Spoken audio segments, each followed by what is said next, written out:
శాఖని నేను నిర్వహిస్తున్నాను కాబట్టి దానికి సంబంధించి కొన్ని చెప్తాను మీకు. పంచాయతీరాజ్ గ్రామీణాభివృద్ధి శాఖ బాధ్యతలు స్వీకరించిన వెంటనే సర్పంచులు తలెత్తుకునేలా మొదటి అడుగు వేయడమైంది. జాతీయ పండుగలైన స్వాతంత్ర దినోత్సవం, గణతంత్ర వేడుకలకు నిర్వహణకిచ్చే నిధుల్ని మైనర్ పంచాయతీలకు 100 నుంచి 10,000కి, మేజర్ పంచాయతీలకు 250 నుంచి 25,000కి పెంచాం. గ్రామాన స్వాతంత్ర గణ దినోత్సవ వేడుకలను ఘనంగా నిర్వహించుకునే అవకాశం కల్పించి ఆత్మగౌరవాన్ని కాపాడాం. సర్పంచుల ఆత్మగౌరవాన్ని. గ్రామ స్వరాజ్య సాధన లక్ష్యంలో ఒకే రోజున 13,326 పంచాయతీల్లో గ్రామ సభలు నిర్వహించి ఒక సరికొత్త రికార్డు సాధించాం. ఇది పల్లె పండుగ ద్వారా గ్రామీణ రహదారులకి ఒక కొత్త కళ తీసుకొచ్చాం. రైతులకి అండగా మినీ గోకులాలు, నీటి కుంటలు చాలా తక్కువ కాలంలోనే తవ్వించాం. మహాత్మా గాంధీ జాతీయ గ్రామీణ ఉపాధి హామీ పథకం ద్వారా రాష్ట్ర వ్యాప్తంగా 46,94,000 కుటుంబాల్లో 75,23,000 మంది ఉపాధి శ్రామికులకి వారి సొంత గ్రామాల్లోనే ఉపాధి కల్పించాం. 2024-2025 ఆర్థిక సంవత్సరంలో 5,10,000 కుటుంబాలకి 100 రోజులకు పని కల్పించాం. అలాగే ఈ అడవి తల్లి బాట కార్యక్రమానికి ప్రత్యేకించి గౌరవ ముఖ్యమంత్రి గారికి నా ధన్యవాదాలు తెలియజేస్తా ఉన్నాను. 70 సంవత్సరాలుగా రోడ్లు లేని ఎన్నో ఈ గిరిజన గ్రామాలకి 105 కోట్లు నిధులు అవసరమైంది. వారికి ఒకరోజు ప్రత్యేకంగా తెలియజేస్తే ఆయన దాన్ని అర్థం చేసుకొని వెంటనే దానికి సంబంధిత నిధులు రిలీజ్ చేయటం వల్ల ఈ రోజున గిరిజన గ్రామాలను అనుసంధానిస్తూ 1069 కిలోమీటర్ల రోడ్ల నిర్మాణానికి శ్రీకారం చుట్టాం. ఇందులో ప్రధానమంత్రి ఆదివాసీ న్యాయ మహా అభియాన్ PM జన్మన్ పథకం ద్వారా 555.61 కోట్లతోటి 613 కిలోమీటర్ల రోడ్ల నిర్మాణం జరుగుతున్నాయి. డోలీ మూతలు లేని గిరిజన గ్రామాలు లక్ష్యంగా ముందుకు వెళ్తున్నాం.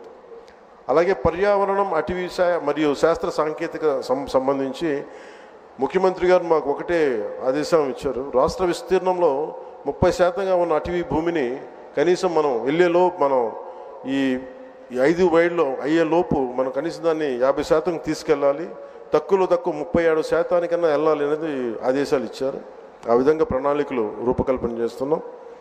రాష్ట్ర సరిహద్దు జిల్లాల్లో రైతులు ఏనుగులు బెడతో నానా ఇబ్బందులు పడుతూ ఉంటే ఆ సమస్య పరిష్కారానికి అంతర్రాష్ట్ర సహకారం తీసుకున్నాం. మన కర్ణాటక ప్రభుత్వం సహకారం తీసుకున్నాం. కుంకి ఏనుగులు ఇప్పుడు 4 మనకి చేరుకున్నాయి. ఇంకొక 2 త్వరగా వెళ్ళాలి. తక్కువ 37% వెళ్ళాలి అనేది ఆదేశాలు ఇచ్చారు. ఆ విధంగా ప్రణాళికలు రూపకల్పన చేస్తున్నాం. రాష్ట్ర సరిహద్దు జిల్లాల్లో రైతులు ఏనుగులు బెడతో నానా ఇబ్బందులు పడుతూ ఉంటే ఆ సమస్య పరిష్కారానికి అంతర్రాష్ట్ర సహకారం తీసుకున్నాం. మన కర్ణాటక ప్రభుత్వం సహకారం తీసుకున్నాం.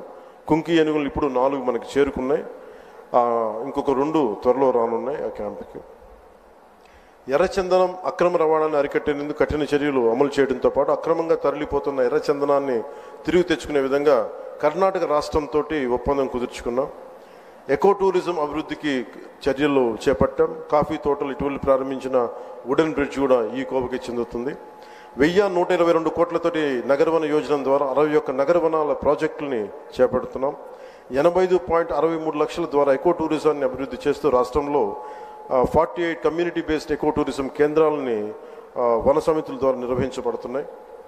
జూన్ 5, మన వన మహోత్సవం సందర్భంగా కోటి మొక్కలు నాటి ట్రాకింగ్ కోసం geographical information system, management information system, quick response కోడ్లు మొదలైన యాప్లు అమలు చేశాం. అలాగే ప్రత్యేకించి సైన్స్ అండ్ టెక్నాలజీ మీద ఇప్పుడిప్పుడే దృష్టి పెడుతున్నాం. విద్యార్థులకి ప్రోత్సాహకాలు అందించే విధంగా అడుగులు వేస్తున్నాం. అలాగే నేను రిప్రజెంట్ చేసే పిఠాపురం నియోజకవర్గ ప్రజలకు ఇచ్చిన మాట మేరకు అభివృద్ధి కార్యక్రమాలు చాలా బలంగా చేపట్టాం. 388 కోట్లకు పైగా అభివృద్ధి పనులను చేపట్టాం. వచ్చే 4 ఏళ్లలో గౌరవ ప్రధానమంత్రి శ్రీ నరేంద్ర మోదీ గారి సహకారంతో, ముఖ్యమంత్రి వర్యులు శ్రీ చంద్రబాబు నాయుడు గారి సహకారంతో రాష్ట్రం మరింత ప్రగతి సాధిస్తుందని ప్రజలకి హామీ ఇస్తున్నాం.